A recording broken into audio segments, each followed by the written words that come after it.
நாக்குண்டாம் நல்ல மனமுண்டாம், மாமலரால் நோக்குண்டாம், மேனி நுடங்காது பூக்கொண்டு, துப்பாத்து திருமேனி தும்பிக்கையான் பாதம் தப்பாமல் சார்வார் தமக்கு.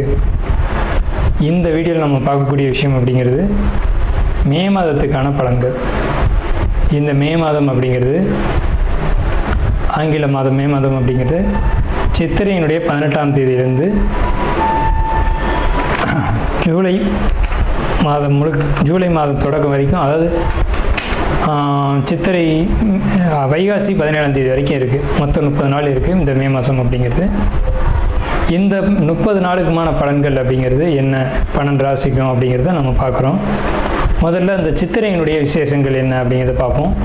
சித்திரை மாதம் அப்படிங்கிறது சித்ரா பௌர்ணமி அப்படிங்கிறது ரொம்ப தவிர்க்க முடியாத ஒரு விஷயம். சித்ரா பௌர்ணமி அப்படிங்கிறது சித்திரை 17 அன்று வருது. சித்திரை 17 அப்படின்னு எடுத்துக்கிட்டிங்கன்னா சித்திரை 18 வரைக்குமே பௌர்ணமி இருக்கும். சித்திரை 18 தான் மே மாதத்தினுடைய முதல் நாள். அப்போ இந்த மே மாதம் தொடங்கிறது சித்ரா பௌர்ணமியில் தான் தொடங்குது. ஸோ இந்த மே மாதம் மிகுந்த சிறப்பு வாய்ந்த மாதம் அப்படிங்கிறத நம்ம தெரிஞ்சுக்கணும். இந்த மாதத்தினுடைய கிரக நிலைகள் அப்படிங்கிறது ரொம்ப ரொம்ப ரொம்ப விசேஷமாக இருக்குது. என்ன விசேஷமாக இருக்குது அப்படின்னு கேட்டிங்கன்னா, மேஷத்தில் வழக்கம் போல் எல்லா சித்திரை மாதத்திலும் சூரியன் உச்சமாக தான் இருப்பார். ஆனால் இந்த வருடம் மட்டும் செவ்வாய் ஆட்சி பலம் கொண்டு அதே வீட்டில் இருக்கார். அதே மாதிரி ரிஷபத்தில் புதனும் சுக்கிரனும் 2 நட்பு கிரகங்களும் இணைஞ்சு ஒரு அற்புதமான ஒரு நிலையில், சிம்மத்தில் கேது, அடுத்த நிலையில் பார்த்திங்கன்னா மிதுனத்தில் குரு, அவர் இந்த மாதத்தில் கடகத்தை நோக்கி பயணிப்பார். அதே மாதிரி கும்பத்தில் ராகு, மீனத்தில் சனி. இந்த மாதிரியான விசேஷம் கொண்ட ஒரு கிரக அமைப்புகள் இந்த மே மாதத்தில் அமைஞ்சிருக்குது அப்படிங்கிறது 12 ராசிக்குமே ரொம்ப ரொம்ப ரொம்ப சிறப்பான பலன்களை கொடுக்க இருக்குது. என்ன அப்படின்னு கேட்டிங்கன்னா, 2 சுப கிரகங்கள் அதாவது ஒரு சுப ராசியில், ரிஷபம் அப்படின்றது விசேஷமான ராசி, அங்கே புதனும் சுக்கிரனும் இணைஞ்ச மாதிரி ஒரு மாதம் பிறக்குது அப்படின்னாலே அது விசேஷம்தான். சரி, என்ன மாதிரியான நல்ல பலன்கள் நடக்கும் அப்படிங்கிறத நம்ம பார்ப்போம். இந்த சித்ரா பௌர்ணமியினுடைய விசேஷங்கள் என்ன அப்படின்னு பார்த்தீங்கன்னா, சித்ரா பௌர்ணமி அன்னைக்கு தான் சித்திரகுப்தனுடைய வழிபாடு நடக்கும். சித்திரகுப்தன் அப்படிங்கிறது யாருன்னு கேட்டிங்கன்னா, யமனுடைய பிஏ, அதாவது அசிஸ்டண்ட். இவர் தான் பாவ புண்ணிய கர்மா கணக்குகளை கையில் வச்சக்கூடியவர். ஸோ இவரை வழிபடக்கூடிய நாள் தான் சித்ரா பௌர்ணமி. அது மட்டும் இல்லாது ஒவ்வொரு குடும்பத்திலையும் அந்த குடும்பத்தினுடைய கன்னி தெய்வங்களை வழிபாடு பண்ணக்கூடிய மாதம்தான் சித்ரா பௌர்ணமி. சித்ரா பௌர்ணமி என்று விசேஷமாக அவங்கவுங்க குடும்பத்தில் கன்னி தெய்வங்களை எடுத்து வழிபாடு பண்ணுவாங்க. நம்ம வேணால் கன்னி தெய்வங்களுடைய வழிபாடு எப்படி அப்படிங்கிறத ஒரு தனி வீடியோவை கூட கொடுப்போம்.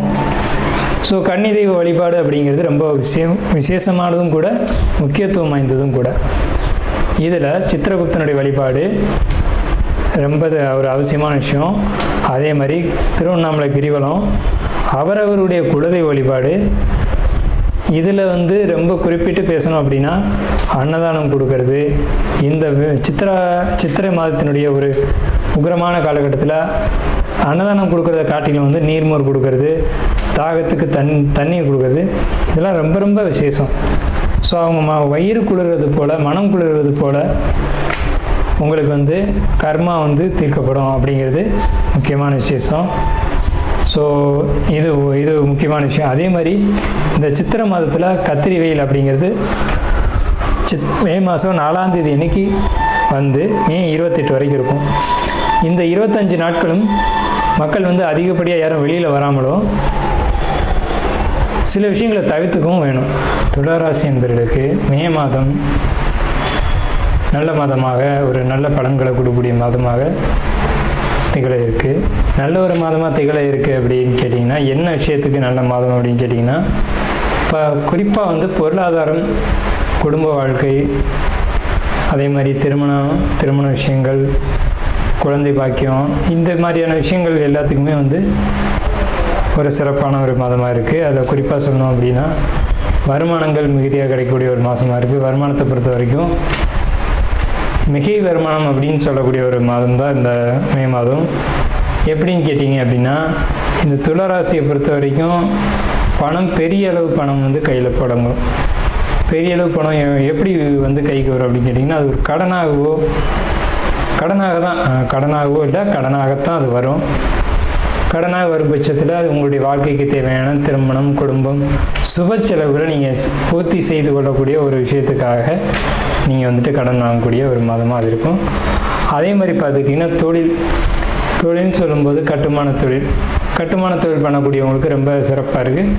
கட்டுமான தொழில் பண்ணக்கூடியவங்க ஒரு பெரிய முயற்சிகள் எடுத்து அந்த பெரிய முயற்சிகளுக்கான முதலீடுகளை இந்த டைமில் பண்ணலாம். மே மாதத்தில் அதற்கான ஒரு கடன் ஒரு அமைப்பை ஏற்படுத்திக்கிறதும் இந்த மாதத்தில் நடக்கும். கடன் மட்டும் இல்லாமல் கடன் ஒரு சுபவிரயமான கடனாக இருக்கக்கூடிய ஒரு காலகட்டமாக இது இருக்குது. அதே மாதிரி உங்களுக்கு சமுதாயத்தில் ஒரு மதிப்பு மரியாதைகள் கூடக்கூடிய ஒரு காலகட்டம். லாபங்கள் கிடைக்கும். சில சட்ட சிக்கல்களை நீங்கள் சந்திக்க வேண்டியிருக்கும். எதை செய்யும் போதும் நீங்கள் சட்ட ரீதியான ஒரு வகையில் போகிறது அப்படிங்கிறது சிறப்பு. அதே மாதிரி வெளிநாடு முயற்சிகள் அப்படின்றது உங்களுக்கு இந்த மே மாதத்தில் ஏற்பட தான் செய்யும். இந்த வெளிநாட்டு முயற்சிகளை நீங்கள் மூவ் பண்ணீங்க அப்படின்னு சொன்னீங்க அப்படின்னா அது ஒரு வெற்றியை ஈட்டு தரும். ஸோ நீங்கள் வெளிநாட்டு முயற்சிகள் தாராளமாக நீங்கள் அதில் ஈடுபடலாம். உங்களுக்கு வெளிநாடு அப்படின்ற ஒரு விஷயம் வெற்றியை கொடுக்கும். இந்த மே மாதத்தில் மனசுக்கு பிடித்த விஷயங்கள், சந்தோஷமான விஷயங்கள், படிப்பு, கல்வி போன்ற விஷயங்கள் இதெல்லாம் உங்களுக்கு சாதகமாக அமையுது அப்படின்ற பட்சத்துலேயும், ரெண்டாவது உங்களுடைய முயற்சிகள் எல்லாமே வெற்றி அடையுது, தொட்டது எல்லாம் சக்ஸஸ் ஆகுது அப்படின்ற ஒரு காலகட்டம் வந்து இந்த மே மாத காலகட்டம் தான். மனசுக்குள்ளே ஒரு இதமான ஒரு சூழ்நிலை காணப்படும் மே மாதத்தில். அதே மாதிரி பார்த்துக்கிட்டிங்கன்னா உங்களுக்கு வந்துட்டு உங்களுக்கு அயன சயன போகங்கள் அப்படிங்கிறது ரொம்ப சிறப்பாக இருக்கும். திடீர் அதிர்ஷ்டங்கள், லாட்ரி டிக்கெட்டு, அந்த மாதிரியான விஷயங்கள், கொடுத்த பணம் திரும்பி வர்றது, அதிர்ஷ்டமான ஒரு வாய்ப்புகள் கிடைக்கிறது, திடீர்னு ஒரு பெரிய ப்ரமோஷன் கிடைக்கிறது, இந்த மாதிரியான விஷயங்கள் எல்லாமே உங்களுக்கு இந்த மே மாதத்தில் நிச்சயமான முறையில் கிடைக்கும். நாம் இதுவரைக்கும் பார்த்த ராசி பலன்கள் எல்லாமே பொதுவான ராசி பலன்கள் தான், 12 ராசிக்குமே. அப்போது உங்களுடைய தனிப்பட்ட பிறப்பு ஜாதகம் அப்படிங்கிறது உங்கள் ஜாதகத்தில் தனிப்பட்ட பலன்களை கையில் வச்சுருக்கோம். உங்களுக்கு ஜோதிடம் சம்பந்தமான சந்தேகங்கள் இருந்தாலும் சரி, அல்லது ஜோதிடம் பார்க்கணும் அப்படின்ற எண்ணங்கள் இருந்தாலும் சரி, இல்லை ஜோதிடத்தில் சந்தேகம் இருக்குன்னு நீங்கள் நினச்சாலும் சரி, நம்ம நம்பர் வந்து கீழே ஸ்க்ரீனில் தெரியுது. அந்த நம்பருக்கு கான்டாக்ட் பண்ணி நீங்கள் எந்த நேரத்தில் வேணாலும் நம்மக்கிட்ட பேசலாம். இல்லை ஜாதகம் பார்க்கணும் அப்படின்னாலும் நீங்கள் அப்பாயின்மெண்ட் வாங்கிட்டு எப்போ வேணாலும் நம்மளை கான்டாக்ட் பண்ணி ஜாதகம் பார்த்துக்கலாம். நன்றியும் வாழ்த்துக்களும். வாழ்க வளமுடன்.